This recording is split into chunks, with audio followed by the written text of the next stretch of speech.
Well, welcome to the Sales Scholars podcast, where we talk to academic experts about anything and everything sales related.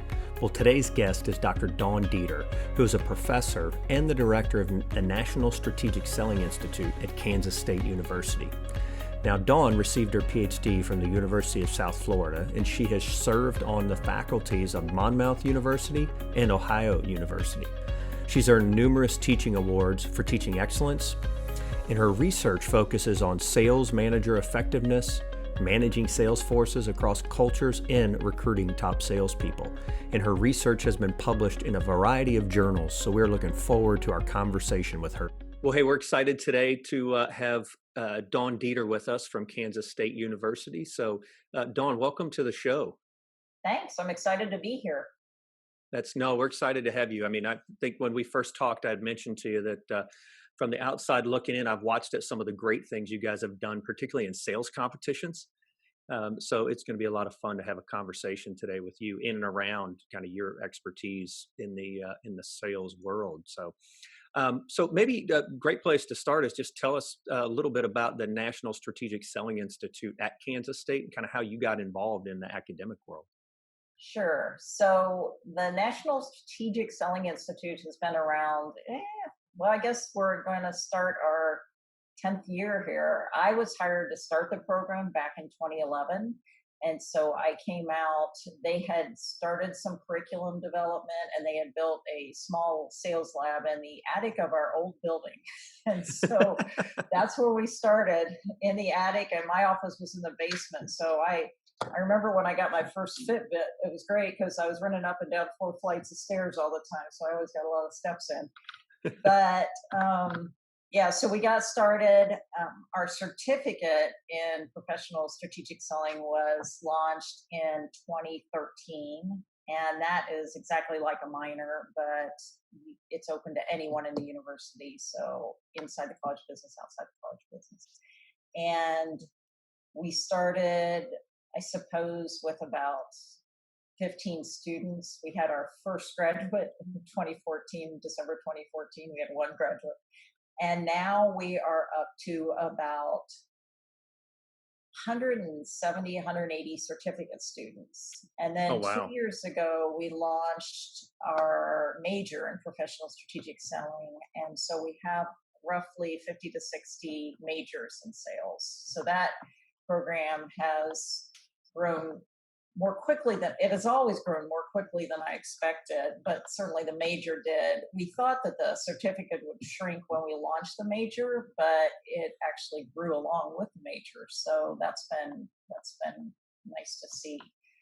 And my background on the way to becoming an academic was I started in the shoe business a long time ago. So my undergraduate degree was in clothing and textiles. I wanted to be a fashion designer, but you need talent for that. I didn't have any talent. So I moved over to business and ended up as going through a department store route, becoming a manager and a buyer.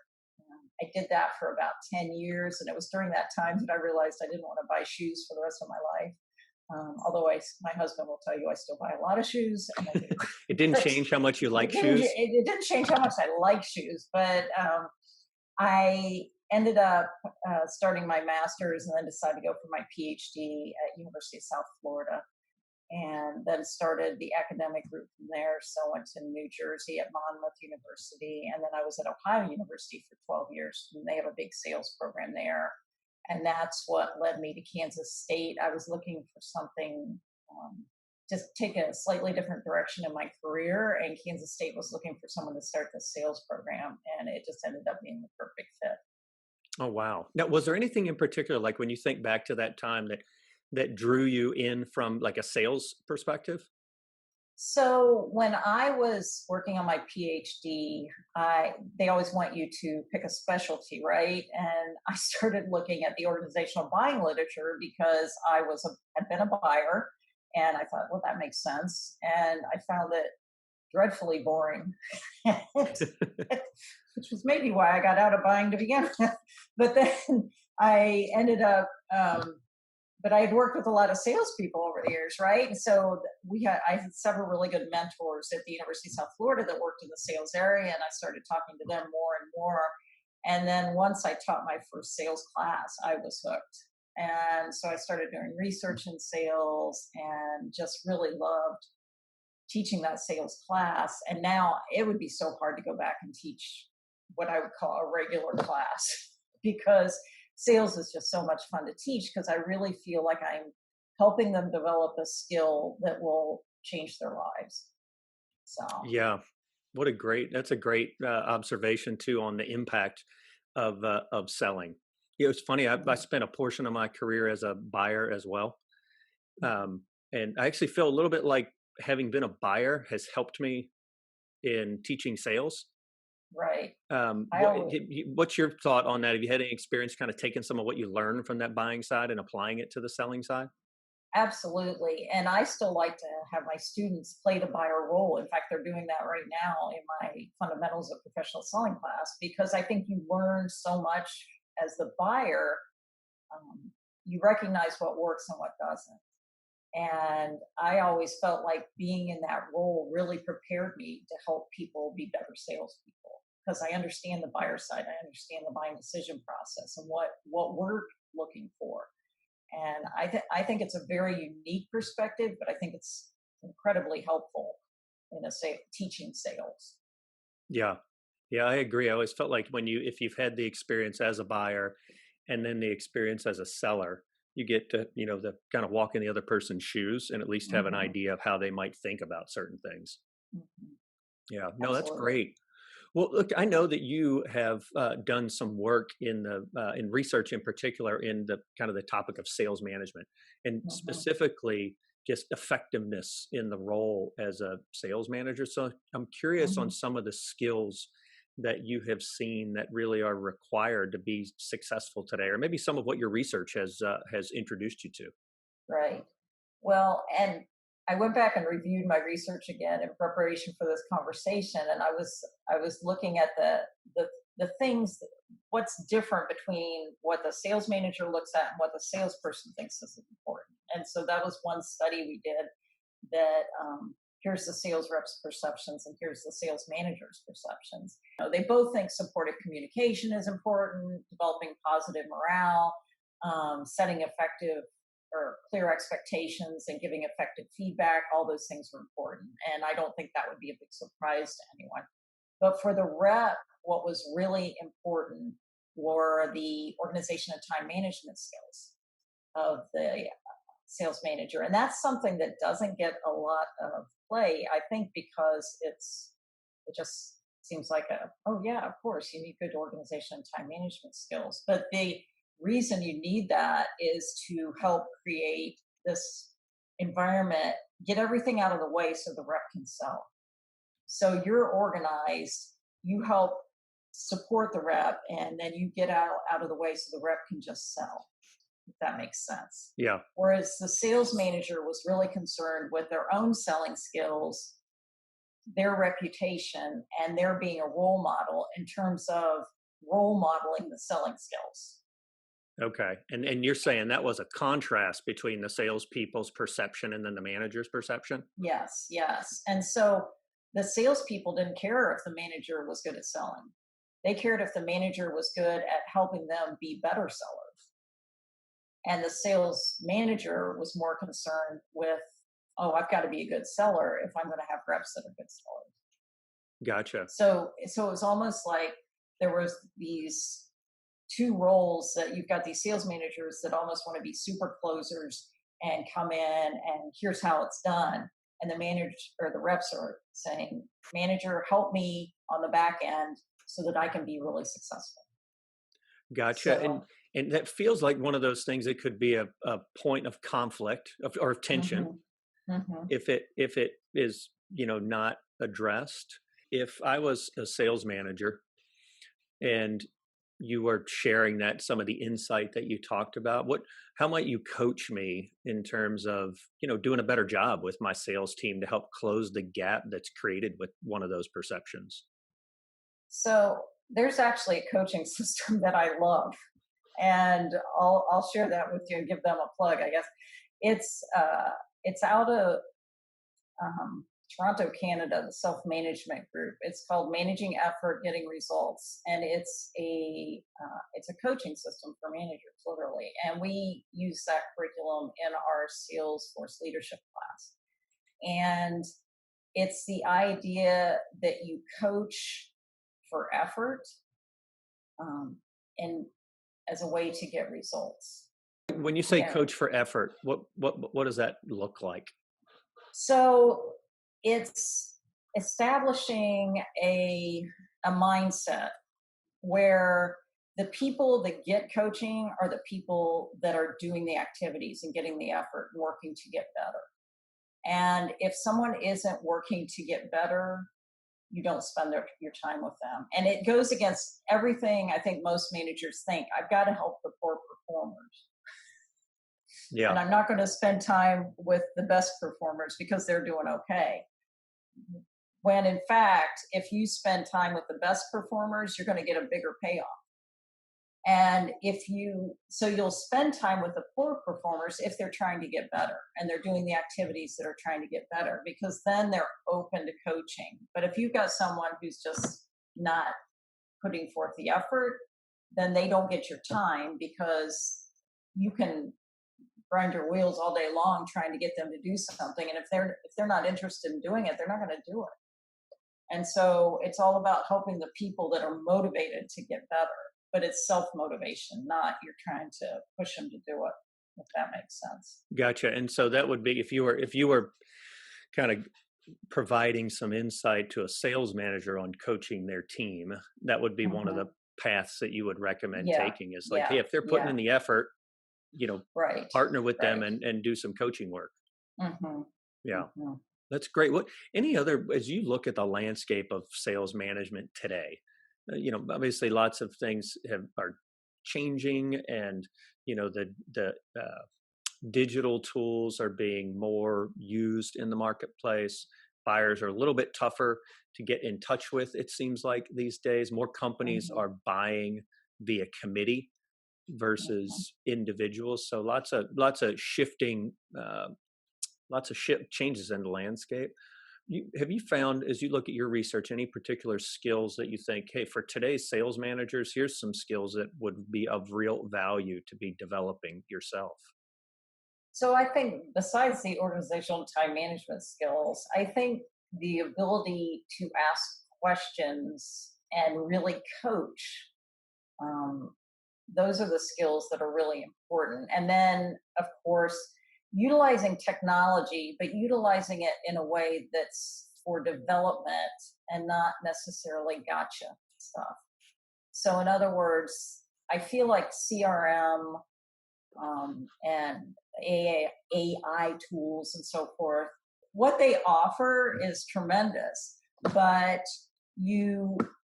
if you're using it just to track people, and I get a lot of my thoughts on this from Mike Weinberg, who wrote Sales Management Simplified, and also New Sales Simplified. We use his books in our classes a lot, but it is, if you're just using it to sit there and monitor people, you're not getting the full use out of the technology. You really need to be using it to coach those people. And ride-alongs are still important, and listening to people make calls are still important.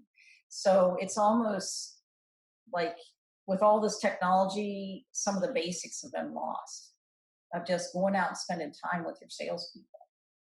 And I think that's still really critical. Yeah. It's really interesting. I know some people might think, today it's a little bit harder. We're in a virtual world. Right. But I'm curious as to if you had any thoughts around, hey, how could I, as a sales manager, quote unquote, ride along without, physically riding along? Yeah, true. That's a good. Well, and I mean, I suppose you could lurk in the background of a Zoom call, but that might be kind of creepy, right? Yeah, it could be. Yeah, lurking could for sure be creepy, but no, it's a good. Yeah, I think. Directionally, I think it's hey, there's probably more active participation in calls. Could be one way to get there. Right. And just you could even be present on the call without trying to take over the call, right? Let the salesperson make the call, but you're just there for support and to watch. I don't see why you couldn't do that. Yeah. The customer would feel like, hey, I'm getting not only the sales rep, but I'm so important that the manager's coming along too. So that would, I think it serves two purposes. Yeah. You know what, that reminds me of, when working with students, there's always kind of hey, we need to observe and see how they're doing. Do you guys do anything in particular in your program when you're working with students to help kind of coach them along the way of them working with some of their prospects?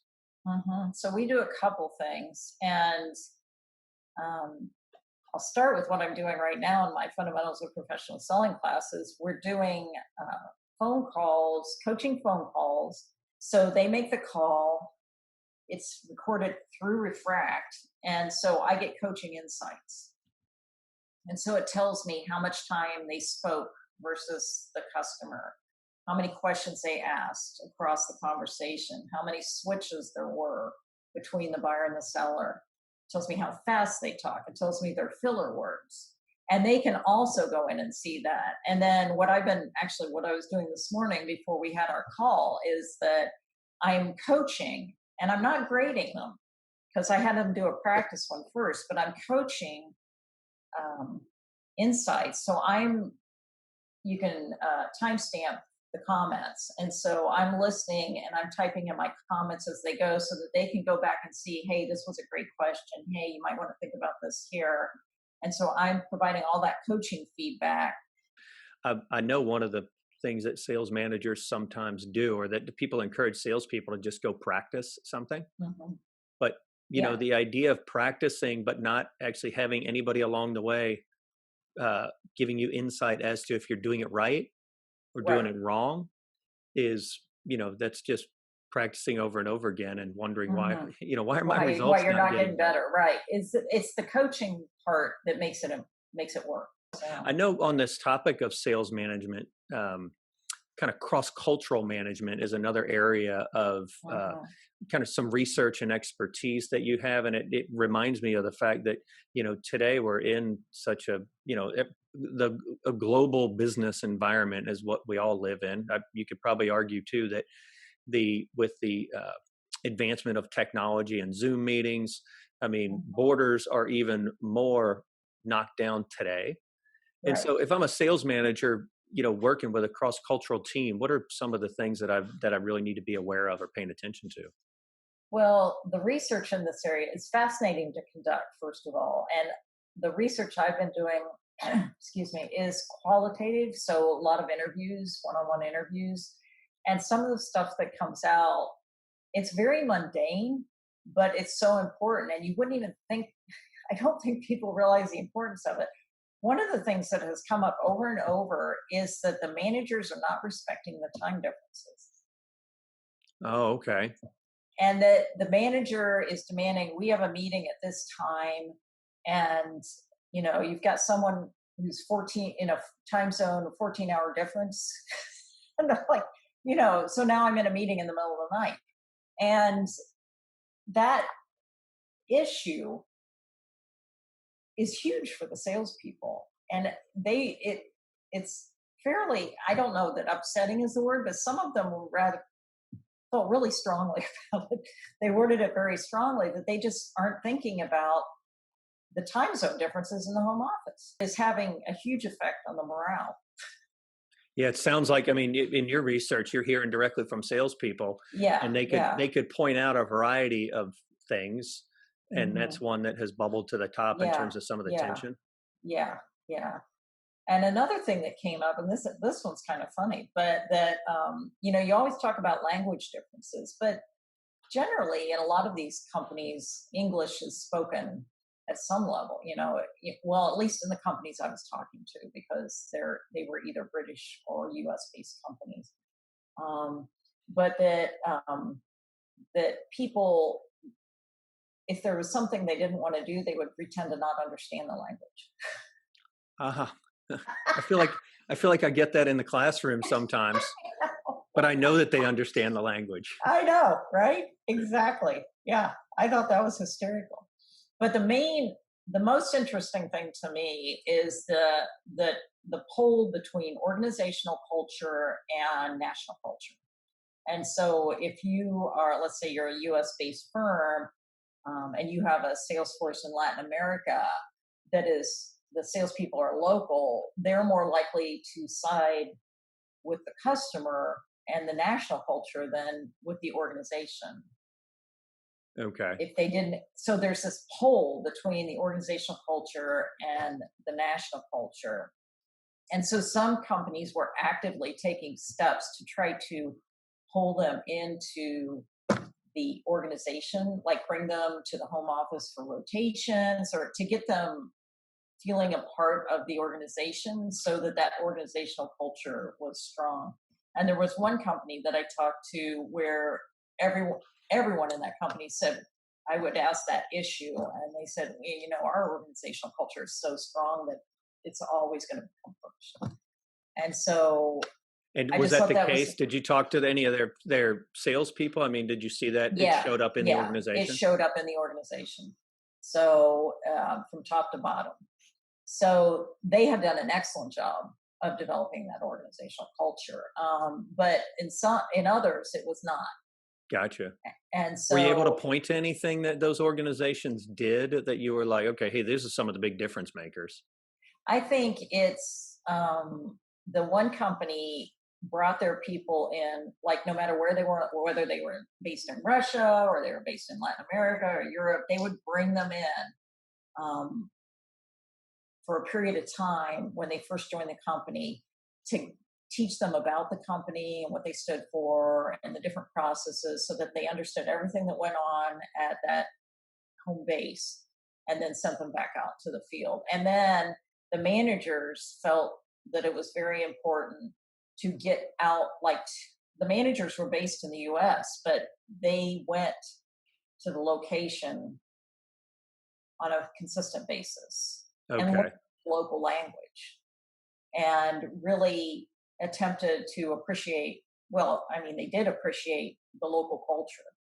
And so they took a lot of steps to embed the people in the organization and also to understand the local culture.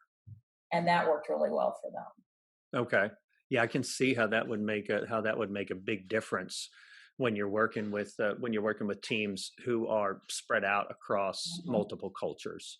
How in the Right. world did you ever get into doing research on that topic? Well, that's a good question.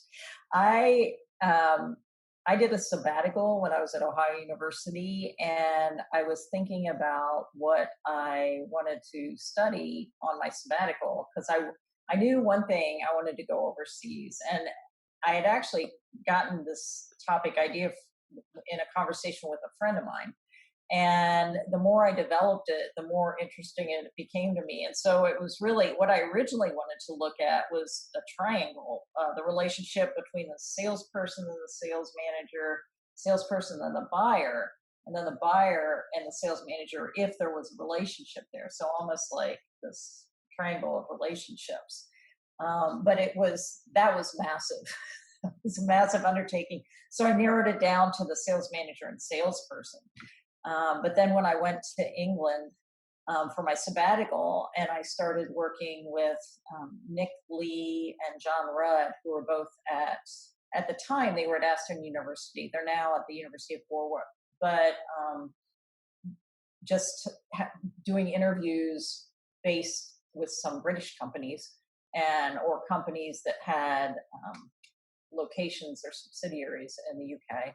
And then when I came back to the US, I continued working on this. And it's one of those things where the more you start talking to people, it's just so fascinating to have these conversations. So I was going into school in the middle of the night doing Zoom calls and recording these people. You know, I was calling Australia and New Zealand and, I think I You, called. you were blowing through that time zone thing, huh? Yeah, I was. I'll take the hit. Yep. You know? But it was just fascinating to hear some of the things um, that people talked about. And I will never forget the one guy who was Irish. He was from Ireland. he had spent time in Australia, and now I believe he was in Malaysia or Singapore and working in Asia. And he was talking about relationship development process with customers, actually, and saying that he was not a drinker, but there was this expectation that when you worked with customers, you were going to go out and get like flat out blacked out drunk. And that how he managed that process being a non-drinker, because he had to work through an agent to let the people know ahead of time. And it was like a big deal to so he had to go not through drink. all that just to kind of let them know that, hey, I'm not a drinker, and I socialize differently. Yeah, and it's not personal, and I'm not going to drink with you, but it's not, I don't want it to affect the relationship. Okay. Because he said, and I will never forget this, that the norm was to, like, you would literally black out, like not know where you. Yeah, that seems very not normal. But I know, right? But I don't know. But I back don't, to, well, you're back to the cultural differences, and people yeah, do things and differently. I don't know if that's still, because that was one of my really early conversations. So that was back when I was at Ohio toward the end. So it would have been 10 years ago. But I will never forget that conversation, because I was just like, what? Yeah. And you don't think about things like that, but for him, it was a huge issue. That how do you maneuver this and still develop these relationships? Yeah. So, yeah, I could see how that would be a big challenge. Yeah. Yeah. How do you think about the future of sales leaders as you look at students in your program? Like, are you more optimistic or more pessimistic about the future? I'm more optimistic. The really good students, the ones that are going to be the leaders, they are optimistic. They are driven to, like, they want to consume sales content. And so I feel very good about putting the future of sales in their hands. I really enjoy working with them. I have one young lady who is, this kid is awesome. And she started, I said, look, if I give you these people, will you call them? She said, oh yeah, I'll call them. And so every night we got in this pattern where I would give her people the night before, and the next night she would call me and tell me who she closed. And I mean, this kid is going to be a rock star. Yeah. No fear, and this is where I see these kids that are just, I'm so proud of them. That's great. I know. Yes. Students definitely, I know from my own experience, they keep me excited and energized. So it sounds like you have the same experience. So, well, Dawn, listen, we really appreciate you being on this episode of the Sales Scholars, both talking about your research, but then talking about the great things that you guys are doing at the university with students. I think it brings a lot of value to people who listen to this. So I appreciate you being on the show. Yeah, thank you so much. I appreciate the invitation.